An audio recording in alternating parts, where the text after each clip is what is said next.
വന്നതിന് പിന്നാലെ അനലിസ്റ്റുകൾ ടാർഗറ്റ് വില വെട്ടിക്കുറച്ച രണ്ട് ഓഹരികളെക്കുറിച്ചാണ് ഇന്ന് പറയുന്നത്. ഏഷ്യൻ പെയിന്റ്സ് തന്നെയാണ് അതിലാദ്യം. പ്രമുഖ ബ്രോക്കറേജ് കമ്പനിയായ CLSA ഓഹരിയുടെ ടാർഗറ്റ് വില ഇപ്പോൾ കുറച്ചിരിക്കുന്നു. 2009 രൂപ മുൻപ് നൽകിയതിൽ നിന്നും 1966 രൂപയാക്കിയാണ് ഇപ്പോൾ കുറച്ചിരിക്കുന്നത്. അണ്ടർ പെർഫോംസ് എന്ന സ്റ്റാൻസ് ആണ് നൽകുന്നത്. നിലവിലെ കറന്റ് മാർക്കറ്റ് പ്രൈസിൽ നിന്നും 14% ഇടിവാണ് ഇപ്പോൾ പ്രതീക്ഷിക്കുന്നത്. CLSA ആണ് ഓഹരിക്ക് ഇത്രയും താഴ്ന്ന ടാർഗറ്റ് വില നൽകുന്നത്. കടുത്ത മത്സരം ഉയർന്നത് വളർച്ചയെയും മാർജിനെയും സമ്മർദ്ദത്തിലാക്കുമെന്നാണ് ബ്രോക്കറേജ് പറയുന്നത്. ഇതോടെ 2027 സാമ്പത്തിക വർഷത്തേക്കുള്ള ഏർണിംഗ്സ് പെർ ഷെയർ അനുമാനം കുറയ്ക്കുകയും ചെയ്തു. സിറ്റി ഓഹരിയുടെ സെൽ ശുപാർശ നിലനിർത്തുകയും ടാർഗറ്റ് വില നേരത്തെയുള്ള 2300 രൂപയിൽ നിന്ന് 2100 രൂപയ്ക്ക് കുറയ്ക്കുകയും ചെയ്തു.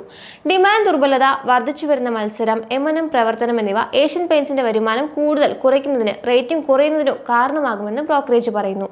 തൽഫലമായി സിറ്റി ഏഷ്യൻ പെയിന്റ്സിന്റെ 2026-27 സാമ്പത്തിക വർഷത്തെ വരുമാനം എസ്റ്റിമേറ്റുകൾ എന്നിവ 8%, 11% കുറച്ചു.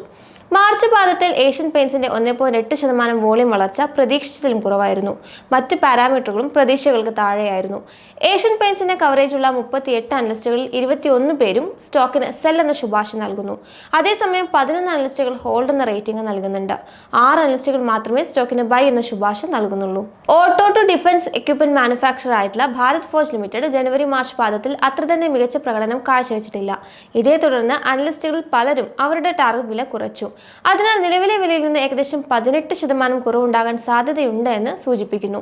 ഭാരത് ഫോർജിനെ കുറിച്ച് കവറേജ് നൽകുന്ന 27 അനലിസ്റ്റുകളിൽ 8 അനലിസ്റ്റുകളും സെൽ എന്ന ശുപാർശ നൽകുന്നുണ്ട്. 7 അനലിസ്റ്റുകൾ ഹോൾഡ് എന്ന റേറ്റിംഗും നൽകിയിട്ടുണ്ട്. ബാക്കിയുള്ള 12 അനലിസ്റ്റുകൾ വാങ്ങുക അല്ലെങ്കിൽ ബൈ എന്ന റേറ്റിംഗും നൽകുന്നുണ്ട്. ബ്രോക്കറേജ് സ്ഥാപനമായ ICICI സെക്യൂരിറ്റീസ് ഓഹരിയിൽ ആഡ് ശുപാർശ നിലനിർത്തിയിട്ടുണ്ട്. എന്നാൽ അതിന്റെ ടാർഗറ്റ് വില നേരത്തെയുള്ള 1250 രൂപയിൽ നിന്ന് 1225 രൂപയാക്കി കുറച്ചിട്ടുണ്ട്. ഭാരത് ഫോർജിന്റെ കൺസോളിഡേറ്റഡ് റിസൾട്ടുകൾ പ്രതീക്ഷയ്ക്കൊത്തു വന്നെങ്കിലും ഇത് ഇന്ത്യക്ക് പുറത്തുള്ള സബ്സിഡിയറികളുടെ പിൻബലത്തിലാണ് രേഖപ്പെടുത്തിയിരിക്കുന്നത്. എന്നാൽ വാണിജ്യ വാഹനങ്ങളുടെ കയറ്റുമതി ദുർബലമായതിനാൽ സ്റ്റാൻഡ് അലോൺ പ്രകടനം മോശമായി. ഡിഫൻസ് സെഗ്മെന്റിൽ നിന്നും ലഭിച്ച വരുമാനവും കുറവായിരുന്നു. ഇങ്ങനെയാണെങ്കിലും കമ്പനിയുടെ മീഡിയം ടു ലോങ് ടേം വളർച്ച ഹെൽത്തിയായി തുടരുന്നു എന്നാണ് ICICI സെക്യൂരിറ്റീസ് കണക്കാക്കുന്നത്. ഇലക്ട്രോണിക്സ് പോലുള്ള പുതിയ സെഗ്മെന്റുകളിലേക്ക് വിപുലീകരിക്കാനും കമ്പനിക്ക് ലക്ഷ്യമുണ്ട്. US നിർമ്മാണ യൂണിറ്റ് ഉള്ളതിനാൽ US താരിഫ് കമ്പനിക്ക് പുതിയ അവസരങ്ങൾ ഒരുക്കുന്നുണ്ട്. എങ്കിലും ബ്രോക്കറേജ് ഈ സാമ്പത്തിക വർഷത്തിന്റെയും വരും സാമ്പത്തിക വർഷത്തിന്റെയും വരുമാന അനുമാനങ്ങൾ 1 മുതൽ 3% വരെ കുറച്ചിട്ടുണ്ട്.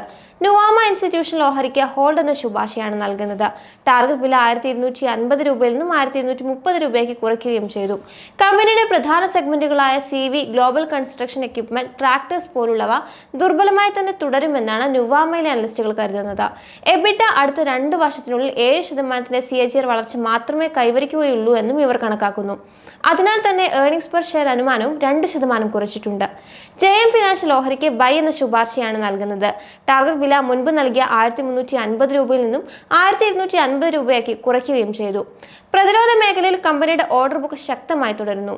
കൂടാതെ 2026 സാമ്പത്തിക വർഷത്തിൽ പ്രതിരോധ വിഭാഗത്തിൽ 15 മുതൽ 20% വരുമാന വളർച്ച മാനേജ്മെന്റ് പ്രതീക്ഷിക്കുന്നുമുണ്ട്.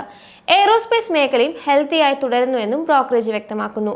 CV മേഖലയിൽ ഗ്ലോബൽ ഡിമാൻഡിലെ ദുർബലതയും താരിഫ് സംബന്ധമായ അനിശ്ചിതത്വവും കാരണം കയറ്റുമതി സമ്മർദ്ദത്തിൽ തുടരുമെന്ന് പ്രതീക്ഷിക്കുന്നു.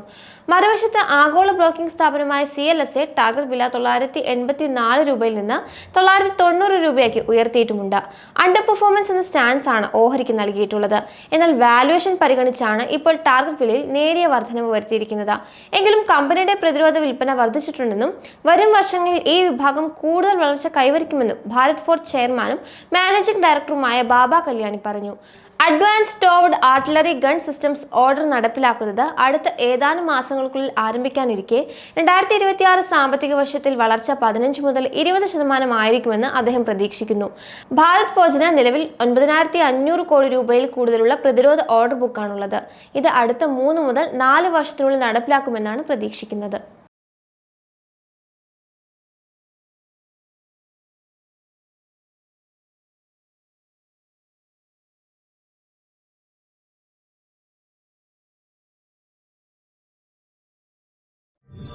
Yeah.